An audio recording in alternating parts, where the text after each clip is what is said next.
अथ दशमोऽध्यायः। श्रीभगवानुवाच भूय एव महाबाहो शृणु मे परमं वचः। यत्तेऽहं प्रीयमाणाय वक्ष्यामि हितकाम्यया।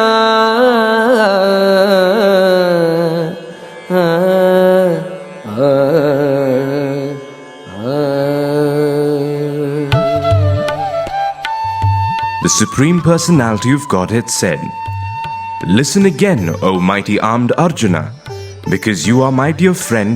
For your benefit I shall speak to you further, giving knowledge that is better than what I have already explained."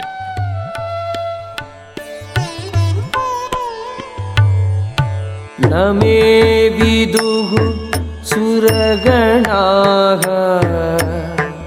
प्रभवं न महर्षयः।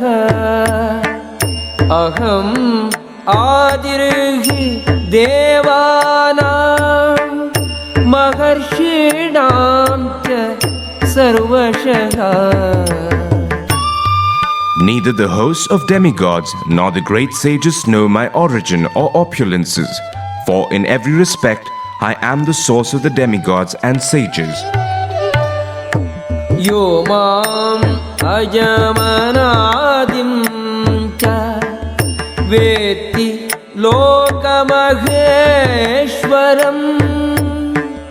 असम्मूढः समर्थ्येषु सर्वपापैः प्रमुच्यते। He who knows me as the unborn, as the beginningless, as the supreme Lord of all the worlds, he only, undeluded among men, is freed from all sins. बुद्धिर्ज्ञानम् असम्मोहः क्षमा सत्यं दमः शमः। सुखं दुःखं भवो भावो भयं च भयमेव च। अहिंसा समता तुष्टिः तपोदानं यशो यशः। भवन्ति भावा भूतानां मत्त एव पृथग्विधाः। Intelligence, knowledge, freedom from doubt and delusion, forgiveness, truthfulness, control of the senses, control of the mind, happiness and distress, birth, death, fear, fearlessness, non-violence, equanimity, satisfaction, austerity, charity, fame and infamy. All these various qualities of living beings are created by me alone.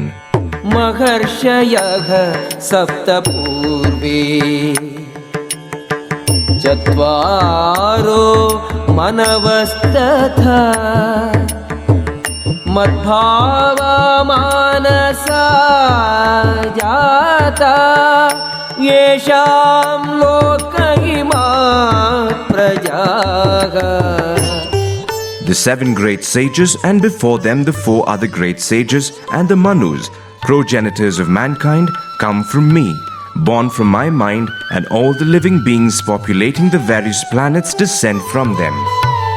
एतां विभूतिं योगं च मम यो वेत्ति तत्त्वतः। सोऽविकम्पेन योगेन युज्यते नात्र संशयः। One who is factually convinced of this opulence and mystic power of mine engages in unalloyed devotional service. Of this there is no doubt. अहं सर्वस्य प्रभवो मत्तः सर्वं प्रवर्तते इति मत्वा भजन्ते मां बुधाः भावसमन्विताः. I am the source of all spiritual and material worlds. Everything emanates from me. The wise who perfectly know this engage in my devotional service and worship me with all their hearts. मच्चित्ता मद्गतप्राणाः बोधयन्तः परस्परं कथयन्तश्च मां नित्यं तुष्यन्ति च रमन्ति च. The thoughts of my pure devotees dwell in me. Their lives are fully devoted to my service, and they derive great satisfaction and bliss from always enlightening one another and conversing about me.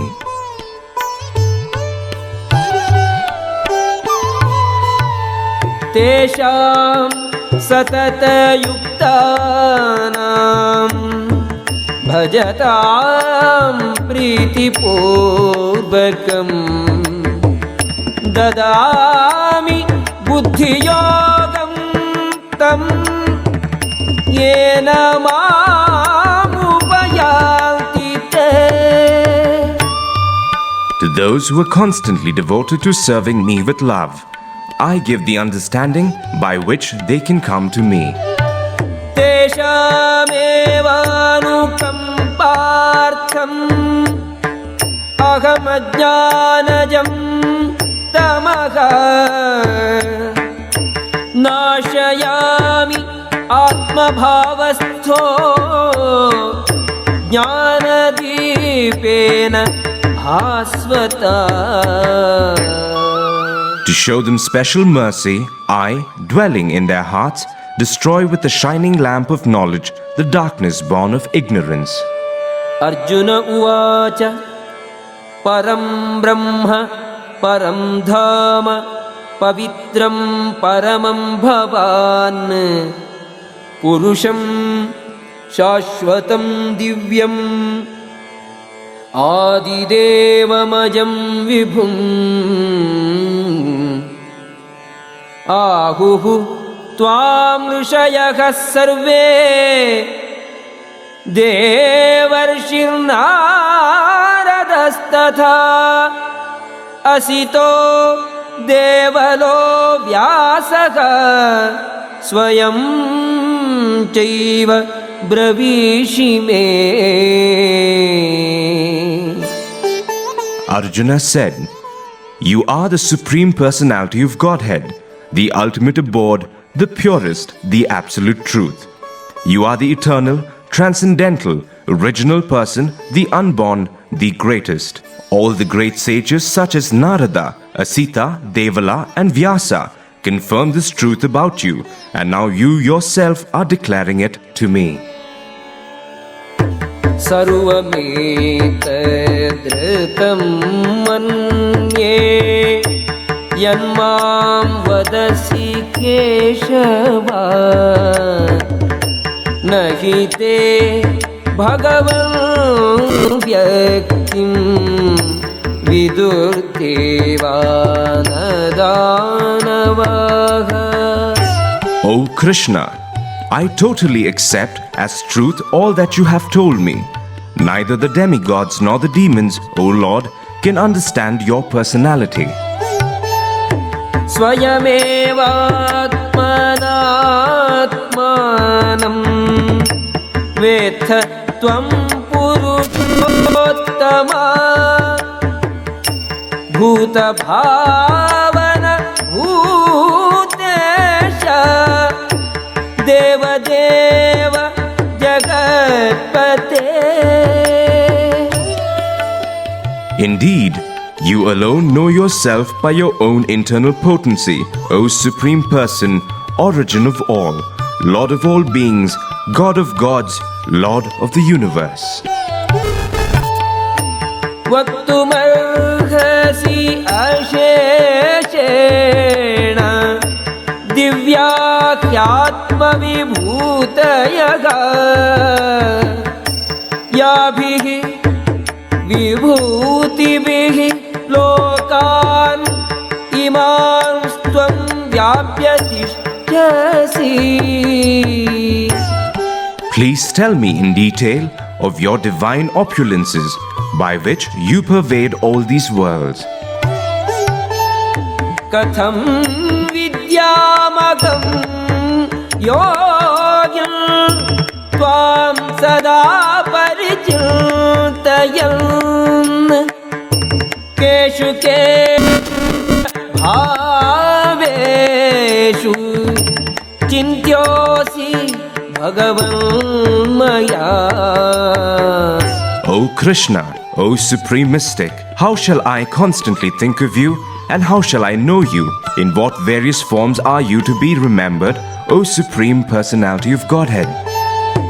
विस्तरेणात्मनो योगं विभूतिं च जनार्दन भूयः कथय तृप्तिर्हि शृण्वतो नास्ति मे अमृतम्. O Janardana, again, please describe in detail the mystic power of your opulences. I am never satiated in hearing about you, for the more I hear, the more I want to taste the nectar of your words.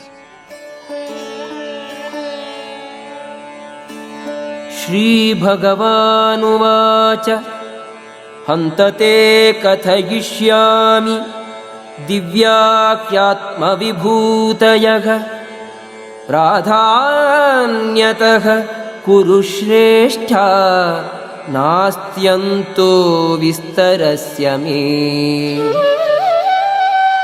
The Supreme Personality of Godhead said, "Yes, I will tell you of my splendorous manifestations, but only of those which are prominent, O Arjuna, for my opulence is limitless."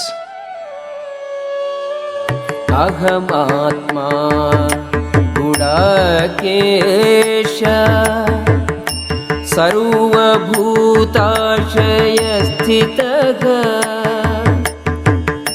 अहमादिश्च मध्यं च भूतानाम् अन्त एव च. I am the Super Soul, O Arjuna, seated in the hearts of all living entities. I am the beginning, the middle, and the end of all beings. आदित्यानाम् अहं विष्णुः ज्योतिषां रविरंशुमान् मरीचिः मरुताम् अस्मि नक्षत्राणाम् अहं शशि. Of the Adityas, I am Vishnu. Of lights, I am the radiant sun. Of the Maruts, I am Marichi. And among the stars, I am the moon. वेदानां सामवेदोऽस्मि देवानाम् अस्मि वासवः इन्द्रियाणां मनश्चास्मि भूतानामस्मि चेतना. Of the Vedas, I am the Samaveda. Of the demigods, I am Indra, the king of heaven. Of the senses, I am the mind. And in living beings, I am the living force, consciousness. रुद्राणां शङ्करश्चास्मि वित्तेषो यक्षरक्षसां वसूनां पावकश्चास्मि मेरुः शिखरिणाम् अहम्. Of all the Rudras, I am Lord Shiva. Of the Yakshas and Rakshasas, I am the Lord of Wealth, Kuvera. Of the Vasus, I am Fire, Agni. And of mountains, I am Meru. पुरोधसां च मुख्यं मां विद्धि पार्थ बृहस्पतिम् सेनानिनामहं स्कन्दः सरसामस्मि सागरः. Of priests, O Arjuna, know me to be the chief Brihaspati. Of generals, I am Kartikeya, and of bodies of water, I am the ocean. महर्षीणां भृगुरहं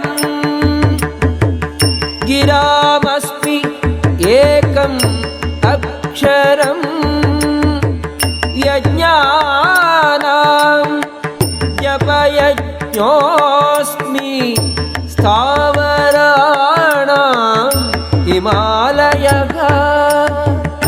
Of the great sages, I am Bhrigu.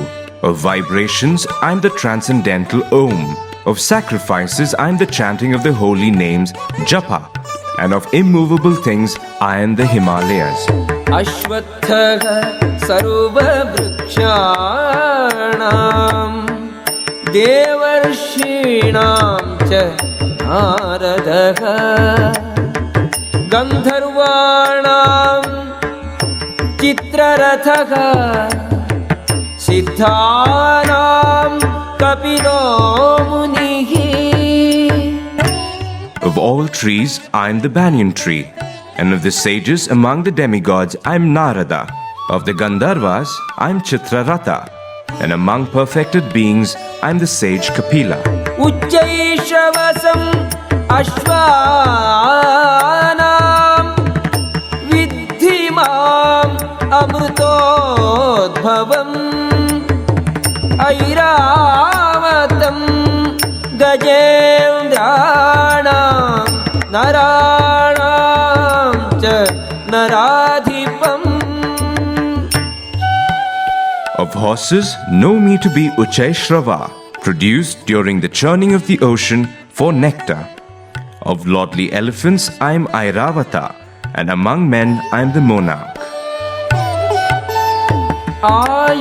आयुधानाम् अहं वज्रं धेनूनामस्मि कामधुक् प्रजनश्चास्मि कन्दर्पः सर्पाणामस्मि वासुकिः.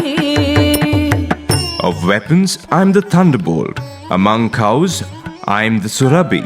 Of causes for procreation, I am Kandarpa, the god of love. And of serpents, I am Vasuki. अनन्तश्चास्मि नागानां वरुणो यादसाम् अहं पितॄणाम् अर्यमा चास्मि यमः संयमताम् अहम्. Of the many-hooded Nagas, I am Ananta. And among the aquatics, I am the demigod Varuna. Of departed ancestors, I am Aryama. And among the dispensers of law, I am Yama, the lord of death. प्रह्लादश्चास्मि दैत्यानां कालः कलयताम् अहं मृगाणां च मृगेन्द्रोऽहं वैनतेयश्च पक्षिणाम्. Among the Daitya demons, I am the devoted Prahlada. Among subduers, I am Time. Among beasts, I am the lion. And among birds, I am Garuda. पवनः पवताम् अस्मि रामः शस्त्रभृताम् अहं झषाणां मकरश्चास्मि स्रोतसामस्मि Jahnavi. Of purifiers, I am the wind. Of the wielders of weapons, I am Rama. Of fishes, I am the shark, and of flowing rivers, I am the Ganges. सर्गाणाम् आदिरन्तश्च मध्यं चैवाहम् अर्जुन अध्यात्मविद्या विद्यानां वादः प्रवदताम् अहम्. Of all creations, I am the beginning and the end, and also the middle, O Arjuna. Of all sciences, I am the spiritual science of the self, and among logicians, I am the conclusive truth. अक्षराणाम् अकारोऽस्मि द्वन्द्वः सामासिकस्य च अहमेवाक्षयः कालो धाताहं विश्वतो मुखः. Of letters, I am the letter A, and among compound words, I am the dual compound.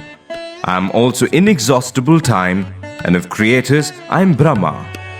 मृत्युः सर्वहरश्चाहम् उद्भवश्च भविष्यताम्. कीर्तिः श्रीवाक्यनारीणां स्मृतिः मेधा धृतिः क्षमा.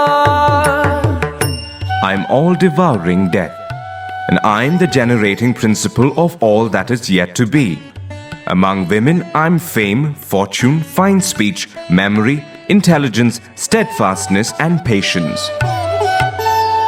बृहत्साम तथा साम्नां गायत्री छन्दसाम् अहम्.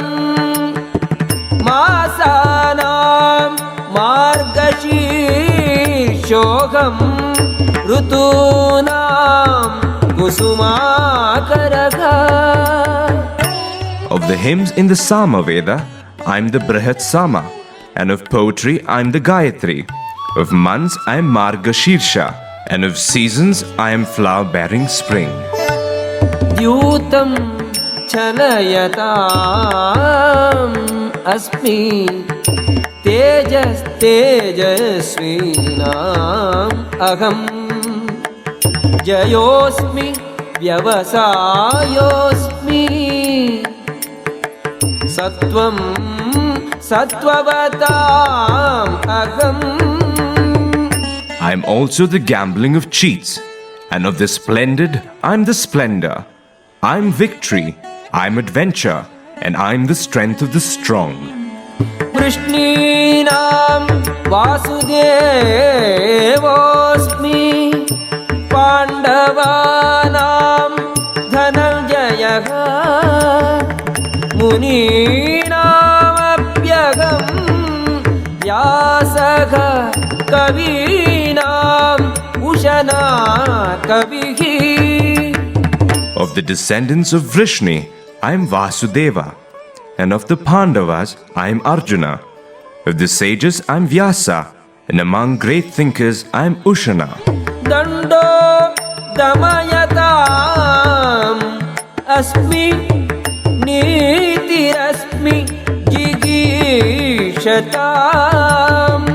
मौनं चैवास्मि गुह्यानां ज्ञानं ज्ञानवताम् अहम्.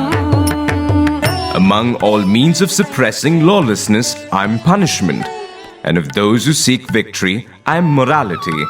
Of secret things, I am silence, and of the wise, I am the wisdom. यच्चापि सर्वभूतानां बीजं तदहम् अर्जुन. न तदस्ति विना यस्यात् मया भूतं चराचरम्. Furthermore, O Arjuna, I am the generating seed of all existences. There is no being, moving or non-moving, that can exist without me. नान्तोऽस्ति मम दिव्यानां विभूतीनां परन्तप एष तूद्देशतः प्रोक्तो विभूतेः विस्तरो मया. O mighty conqueror of enemies, there is no end to my divine manifestations. What I have spoken to you is but a mere indication of my infinite opulences. यद्यद् विभूतिमत्सत्त्वं श्रीमदूर्जितमेव वा तत्तदेवावगच्छत्वं मम तेजोंश संभवम्. Know that all opulent, beautiful and glorious creations spring from but a spark of my splendor. अथवा बहुनैतेन किं ज्ञातेन तवार्जुन विष्टभ्याहमिदं कृष्णम् एकांशेन स्थितो जगत्. But what need is there, Arjuna, for all this detailed knowledge? With a single fragment of myself, I pervade and support this entire universe. ॐ तत्सदिति श्रीमद्भगवद्गीतासु उपनिषत्सु ब्रह्मविद्यायां योगशास्त्रे श्रीकृष्णार्जुनसंवादे विभूतियोगो नाम 10मोऽध्यायः.